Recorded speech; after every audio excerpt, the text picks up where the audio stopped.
મિત્રો, જ્યારે પણ કોઈ મનુષ્યનો સારો સમય આવવાનો હોય ત્યારે તેને શાસ્ત્રો મુજબ અમુક સંકેતો મળવા લાગે છે। આજે આ વિડીયોમાં આપણે એવા જ 15 સંકેતો વિશે વાત કરવા જઈ રહ્યા છીએ કે જે 15 સંકેતો આપને મળી રહ્યા છે તો સમજવું કે હવે પછીનો જે સમય આવશે તે આપના માટે ખૂબ જ સારો હશે અને આપની દરેક પ્રકારની સમસ્યા દૂર થશે। પછી તે સમસ્યા સેહતની હોય કે પછી ધન દોલતની કે નોકરી ધંધાની હોય। જ્યારે પણ સારા સમયની શરૂઆત થવાની હોય છે ત્યારે અમુક સંકેતો શાસ્ત્રો મુજબ આપણને જોવા મળે છે। તો ચાલો જાણીએ કે કયા કયા 15 સંકેતો આપણને મળે છે। ખાસ દરેક ભાઈઓ બહેનો તેમજ વડીલો આ વિડીયોને અંત સુધી નિહાળજો। આ વિડીયો આપના માટે ખૂબ જ ઉપયોગી સાબિત થશે। સંકેતોની વાત કરીએ તેના પહેલા એકવાર વિડીયોને લાઈક કરી અને પછી કોમેન્ટ બોક્સમાં જય માં લક્ષ્મી લખવાનું ભૂલતા નહીં મિત્રો, જેથી લક્ષ્મી માતાજીની કૃપા આપ સૌના પરિવાર પર બની રહે। તો નંબર 1 થી શરૂઆત કરીએ। નંબર 1, અચાનક જ સવારમાં વહેલા નીંદર ઊંડી જવી તે સૂચવે છે કે આવનારા સમયમાં આપના માટે કંઈક શુભ થવા જઈ રહ્યું છે। રાત્રે સૂતા હોય અને અચાનક જ 2 થી 5ના સમયગાળામાં આપની નીંદર ઉડી જાય છે તો સમજવું કે આવનારો સમય આપના માટે ખૂબ જ શુભ સાબિત થશે। 2 થી 5નો સમય જેને બ્રહ્મ મુહૂર્ત ગણવામાં આવે છે, આ સમયમાં નીંદર ઉડવી ખૂબ જ શુભ માનવામાં આવે છે। નંબર 2, ઘરની બહાર નીકળતી વખતે આપને ક્યાંય પણ રસ્તામાં ગાયોનું ઝુંડ જોવા મળે છે તો તે શુભ સંકેત છે કે આપ જે પણ કામે જઈ રહ્યા છો તેમાં પૂરેપૂરી સફળતા મળશે અને નોકરી ધંધા પર જઈ રહ્યા છો તો આવનારા સમયમાં નોકરી અથવા તો ધંધામાં બરકત આવશે। નંબર 3, જો તમારે કોઈ પાસેથી પૈસા લેવાના હોય અને સવારમાં તેનો કોલ તમારા પર ફોન આવે છે અને તમને પૈસા માટે કહે છે તો પણ આ એક સંકેત છે કે આવનારા સમયમાં નાણાકીય બાબતમાં તમને ખૂબ જ લાભ થશે। તેમજ જો આપના પૈસા કે ક્યાંક રોકાયેલ છે તો થોડા જ સમયમાં તે આપને મળી જશે। નંબર 4, કોઈ પણ જગ્યાએ પાકીટમાંથી કે ખિસ્સામાંથી પૈસા કાઢતી વેળાએ જો તમારા પૈસા નીચે પડે છે તો સમજવું કે આવનારા સમયમાં તમને ધન લાભ થશે। આ એક સંકેત છે કે લક્ષ્મી માતાજીની કૃપા આવનારા સમયમાં આપ પર બનવાની છે। તો ખાસ આવા સમયમાં મનોમન લક્ષ્મી માતાજીનું નામ લેવું પણ ખૂબ જ શુભ માનવામાં આવે છે। નંબર 5, જો તમે ક્યાંય નોકરી કરી રહ્યા હોય અને અચાનક જ તમારા બોસનો ફોન આવે છે અથવા તો તમારા જે પણ સિનિયરનો ફોન આવે છે અને કોઈ પણ બાબતમાં તે તમારા વખાણ કરવા લાગે છે તો સમજવું કે આવનારા સમયમાં આ એક શુભ સંકેત છે કે આપનું પ્રમોશન થઈ શકે છે। નંબર 6, પૂજા કરતી વખતે તમારા ઘરના મંદિરમાં રાખેલા ફૂલો બીજા દિવસે પણ તાજા જોવા મળે છે તો આ એક સંકેત છે કે તમારા ઘરમાં ભગવાનનો વાસ રહેલો છે અને તમારું ઘર પોઝિટિવ ઉર્જાથી ભરેલું છે। તેનાથી વિરુદ્ધ જો બીજા દિવસે તમને મંદિરમાં રાખેલા ફૂલ એકદમ કાળા પડી ગયેલા અને કરમાયેલા જોવા મળે છે તો તે એક સંકેત છે કે તમારા ઘરમાં નેગેટિવ ઉર્જાનો વાસ રહેલો છે।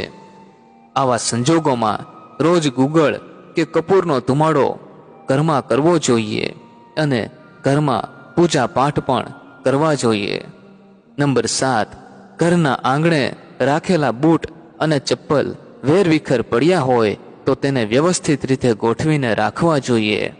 આવી રીતે અવ્યવસ્થિત પડેલા બૂટ અને ચપ્પલથી માતા લક્ષ્મી નારાજ થાય છે અને તમારા ઘરમાં સારા સંકેતો મળતા નથી। તેનાથી વિરુદ્ધ ઘરમાં કંકાસ વધે છે। એટલા માટે ખાસ જે પણ પગરખા હોય છે તેને વ્યવસ્થિત જગ્યા પર રાખવા જોઈએ। નંબર 8, આપના ઘરમાં રોજ ઘર કંકાસ થતો હોય અથવા તો નાની બાબત પર ઝઘડા થતા હોય તો 2 થી 3 દિવસે એકવાર ઘરમાં ગુગળનો ધૂપ જરૂરથી કરવો જોઈએ. આવું કરવાથી ઘરમાં નેગેટિવ ઉર્જાનો પ્રવેશ થયો હોય તો તે બહાર જતી રહે છે.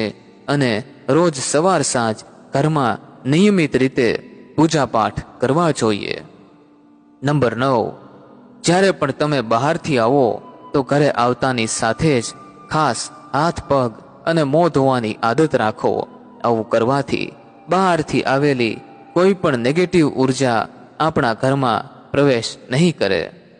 નંબર 10, મંદિર માટેનો કોઈ પણ સામાન આપ જ્યારે પણ ઘરે લાવો છો તો પહેલાં તેને બહાર રાખીને 1 કે 2 અગરબત્તી તેના ઉપર કરવી ખૂબ જ શુભ માનવામાં આવે છે. આવું કરવાથી ઘરમાં પ્રવેશતી પોઝિટિવ વસ્તુ સુરક્ષિત રહે છે. નંબર 11, ઘરમાં આવેલા મહેમાનનું ક્યારે પણ અપમાન ના કરવું જોઈએ. જો આપના ઘરે આવેલા મહેમાનનું અપમાન આપ કરો છો તો આનાથી ધનના દેવતા નારાજ થાય છે. મહેમાનને હંમેશા અતિથિ દેવો ભવના સૂત્રથી સન્માન કરવું જોઈએ. મહેમાન આવવું તે ઘર માટે ખૂબ જ શુભ માનવામાં આવે છે. નંબર 12, આપના ઘરમાં નાના સિક્કાઓ અને ચિલ્લર પૈસાઓ જ્યાં ને ત્યાં રખડતા જોવા મળે છે તો તે લક્ષ્મીજીનું અપમાન છે.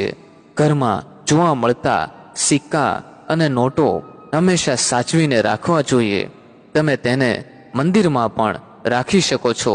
તેનાથી લક્ષ્મી માતાનું અપમાન થતું નથી અને ઘરમાં ક્યારેય ધનનો અભાવ પણ થતો નથી. નંબર 13, જ્યાં પણ ઘરમાં સવાર સાંજ ભક્તિમય ગીતો અને ભજન ગવાતા હોય છે તે ઘર માટે ખૂબ જ શુભ માનવામાં આવે છે.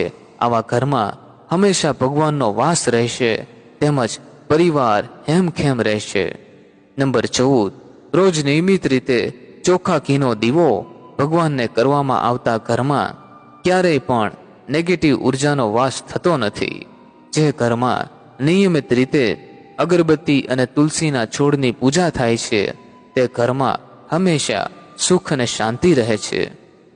નંબર 15, હંમેશા ખાતરી કરો કે ઘરના મંદિરની સાફ સફાઈ રોજ થતી રહે.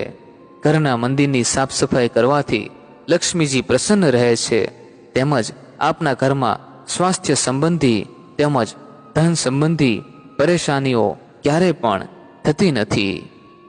મિત્રો, અહીં આપવામાં આવેલી માહિતી આપને પસંદ આવી હોય તો ખાસ એકવાર કોમેન્ટ બોક્સમાં જય લક્ષ્મી માતાજી લખવાનું ભૂલશો નહીં, જેથી માતાજીની કૃપા આપ સૌ મિત્રો પર બની રહે અને નીચે આપેલું લાલ કલરનું સબસ્ક્રાઇબનું બટન દબાવીને ચેનલને સબસ્ક્રાઇબ કરવાનું પણ ભૂલશો નહીં.